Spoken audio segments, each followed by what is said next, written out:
Hello दोस्तों, नमस्कार। इस खास रिपोर्ट में आपका स्वागत है। बात आज हम पश्चिम बंगाल की करने वाले हैं। पूरा विश्लेषण आपको यहाँ मिलने वाला है। कितनी सीटें हैं, किस किस ने उम्मीदवार उतारे, कौन कौन उम्मीदवार है और इसके अलावा कौन सरकार बनाने जा रहा है। क्योंकि पश्चिम बंगाल का रण, वैसे चुनाव तो 5 राज्यों में है, लेकिन सबसे अधिक जो चर्चा हो रही है वो है पश्चिम बंगाल की। क्या पश्चिम बंगाल में बीजेपी पहली बार अपनी सरकार बना पाएगी, या फिर ममता बनर्जी जो मौजूदा मुख्यमंत्री है, टीएमसी की नेता, टीएमसी की सरकार है, क्या वो लगातार चौथी बार मुख्यमंत्री बनेंगी? ये सबसे बड़ा सवाल है। अब इसका जो है भाई आंसर यानी कि उत्तर जो है वो रिजल्ट के समय पता चलेगा। 2 चरणों में पश्चिम बंगाल के अंदर चुनाव होने वाले हैं। चुनाव तारीखों का कुछ दिन पहले ऐलान हुआ। उम्मीदवारों की भी लिस्ट जो है वो सामने आ चुकी है। बीजेपी ने पहली लिस्ट में 144 उम्मीदवारों का ऐलान कर दिया है। पश्चिम बंगाल के अंदर कुल 294 विधानसभा की सीटें हैं और जिसमें से ममता बनर्जी यानी कि टीएमसी की पार्टी ने 291 उम्मीदवारों का ऐलान किया। सिर्फ 3 उम्मीदवारों का ऐलान नहीं किया और 3 उम्मीदवार ममता बनर्जी ने अपनी सहयोगी पार्टी को दे रखी है।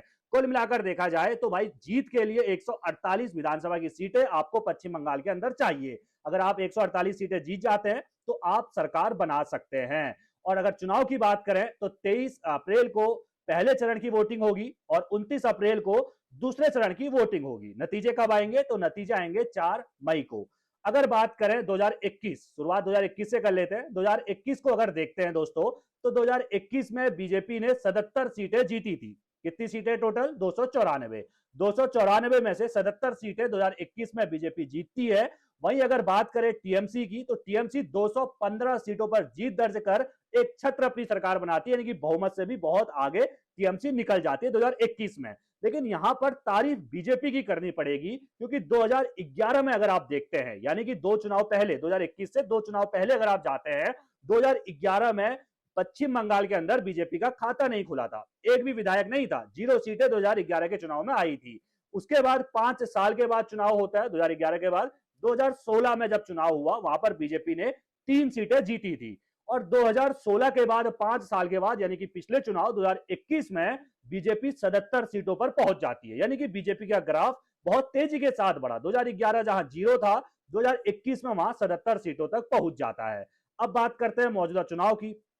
पहले चरण में, यानी कि जो 23 अप्रैल को वोटिंग होगी पहले चरण की, यहां पर अगर आप देखते हैं तो बीजेपी की जो 77 सीटें थी, इसमें से करीब 59 सीटों पर जो है ना वो वोटिंग होने वाली है। कहां पर? पहले चरण में। यानी कि अगर आप देखें, पहला चरण वास्तव में बीजेपी के लिए अग्नि परीक्षा है। असली परीक्षा पहला चरण बीजेपी के लिए है। और दूसरे चरण की बात करें तो ममता बनर्जी का गढ़ है। यानी कि दूसरे चरण में जो जहां जहां वोटिंग है, 2021 देखें, चाहे 2016 देखें, चाहे 2011 देखें, ममता बनर्जी एक छत्र वहां जीतते आई है। पहले चरण में जहां 59 सीटों पर बीजेपी की जहां वोटिंग होने वाली है, उसमें से 26 सीटें ऐसी है जहां पर बीजेपी को 2021 में 4 से 5 फीसदी वोटों के अंतर से ही वो जीती थी। यानी कि अगर इस चुनाव में 4-5 फीसदी वोट ऊपर नीचे हो जाता है तो बीजेपी को यहां पर घाटा पहले चरण में होने वाला है। तो पहले चरण में ममता बनर्जी की भी 92 सीटों पर वोटिंग हो रही है। 59 सीटों पर 77 में से 59 पर बीजेपी के विधायक है जहां वोटिंग पहले चरण में होने वाली है, और 92 जो है वो टीएमसी के विधायक है जहां पहले चरण में वोटिंग हो रही है। कुल मिलाकर पहला चरण बीजेपी के लिए करो या मरो का है, क्योंकि अगर आप 59 जहां पर बीजेपी के विधायक है 59 में देखते हैं, उसमें से 26 ऐसे सीटें हैं जहां पर जीत का प्रतिशत 2021 में मात्र 4 से 5 फीसदी ही रहा है। कुल मिलाकर देखा जाए तो भाई मौजूदा समय में बीजेपी जो 2021 में 77 सीटें जीती थी, लेकिन उसके बाद कई उसके नेता विधायक पार्टी छोड़कर चले गए। कई सीटों पर उपचुनाव हुआ, क्योंकि लोकसभा में जो है वो विधायकों ने चुनाव लड़ा, लोकसभा पहुंच जाते हैं। और मौजूदा समय में 77 से सिर्फ 65 सीटें ही बीजेपी के पास है। अगर बात टीएमसी की करें तो टीएमसी 2021 के चुनाव में 215 सीटें जीती थी, लेकिन उपचुनाव की जीत के बाद अभी मौजूदा समय में टीएमसी के पास 223 सीटें हैं। बीजेपी के पास मुद्दे की बात करें तो भाई साहब 15 साल से कोई सत्ता में है तो उसके खिलाफ मुद्दे होंगे कि भाई सरकार काम नहीं कर रही है, केंद्र सरकार के साथ मिलकर काम नहीं कर रही है। घुसपैठियों के मुद्दे जो है वो बीजेपी लगातार उठा रही है, शुरुआत से उठा रही है। अमित शाह जब चुनाव ऐलान के बहुत पहले, जब चुनाव की सरगर्मियां शुरू हुई थी, तब प्रेस कॉन्फ्रेंस करने कोलकाता पहुंचे थे। मुद्दे उन्होंने स्पष्ट कर दिए थे कि भाई घुसपैठियों के मुद्दे पर इस बार हम चुनाव लड़ने जा रहे हैं।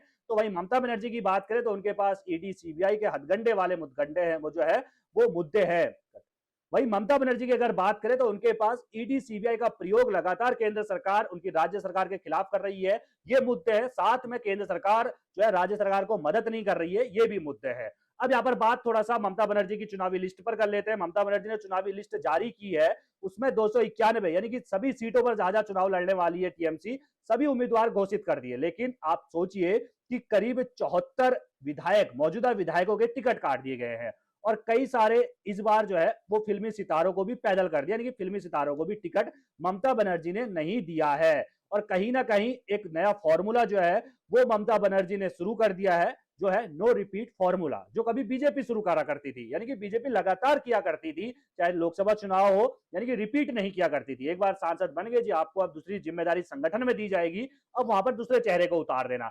यही इस बार ममता बनर्जी ने किया है। यही वजह है कि 74 मौजूदा विधायकों के टिकट जो है वो काटे गए हैं। अब देखना यह है कि किसको इसका फायदा होता है, किसका इसका घाटा होता है। लेकिन सबसे अधिक जो लड़ाई है, सबसे जो बड़ी टक्कर है, वो भवानीपुर में है, क्योंकि ममता बनर्जी खुद जो है वो भवानीपुर से चुनाव लड़ रही है। भवानीपुर की बात करें तो विपक्ष में यानी कि बीजेपी की तरफ से शुभेंदु अधिकारी को खड़ा किया गया है। शुभेंदु अधिकारी कौन है? 2021 में शुभेंदु अधिकारी ने, जब ममता बनर्जी ने नंदीग्राम से चुनाव लड़ा था, तो ममता बनर्जी को हरा दिया था। इस बार शुभेंदु अधिकारी 2 सीट से चुनाव लड़ रहे हैं, एक तो ममता बनर्जी के खिलाफ, कहां से? भवानीपुर से, और दूसरी सीट है नंदीग्राम से। ममता बनर्जी सिर्फ एक सीट से लड़ रही है, वो है भवानीपुर, जहां से वो मौजूदा विधायक भी है। तो भाई भवानीपुर की हॉट सीट है और यहां पर शुभेंदु अधिकारी वर्सेस ममता बनर्जी की लड़ाई हमें देखने को मिलने वाली है। नंदीग्राम की बात करें तो यहाँ पर शुभेंदु अधिकारी एक तो है ही है, जो भाई 2 सीटों से चुनाव लड़ रहे हैं। इसके अलावा अगर आप देखते हैं तो टीएमसी ने टिकट जो किसको दिया है, तो वो है पवित्र कर। पवित्र कर कौन है? बीजेपी के नेता थे। कहां से? नंदीग्राम से ही नेता थे बीजेपी के, और चुनाव से पहले टीएमसी में आ जाते हैं और उनको शुभेंदु अधिकारी के खिलाफ खड़ा कर दिया गया है। अब देखना यह है कि भाई कौन जीतता है, क्या ममता बनर्जी इतिहास दोहरा पाती है या फिर बीजेपी पहली बार पश्चिम बंगाल के अंदर सरकार बना पाती है। 144 सीटों पर बीजेपी ने अपने उम्मीदवार उतार दिए हैं और अभी बाकी सीटों पर ऐसा उम्मीद लगाई जा रही है कि सभी 294 सीटों पर बीजेपी अपने उम्मीदवार उतारेगी। ममता बनर्जी की बात करें तो जैसे मैंने बताया 294 से 291 सीटों पर ही जो है वो ममता बनर्जी यहां पर चुनाव लड़ती हुई हमें पश्चिम बंगाल के अंदर नजर आने वाली है। बाकी जो 3 सीटें हैं वो 3 सीटें बीजीपीएम, जो ममता बनर्जी की सहयोगी पार्टी है, उनको दी गई है।